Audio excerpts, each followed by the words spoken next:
Napansin ba natin? Minsan kahit ang binabanggit ay buo ng salita ng Diyos galing sa Biblia, ayaw pa rin nating tanggapin. Samantalang bilang mga Kristiyano, ay Biblia naman ang ating batayan ng lahat. Bakit nga ba?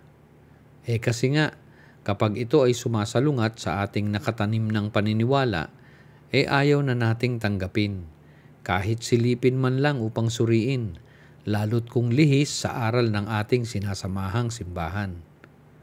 At kung sasaliksikin naman, ay pilit pa rin humahanap ng ibang paliwanag na kukontra basta't galing rin sa Biblia.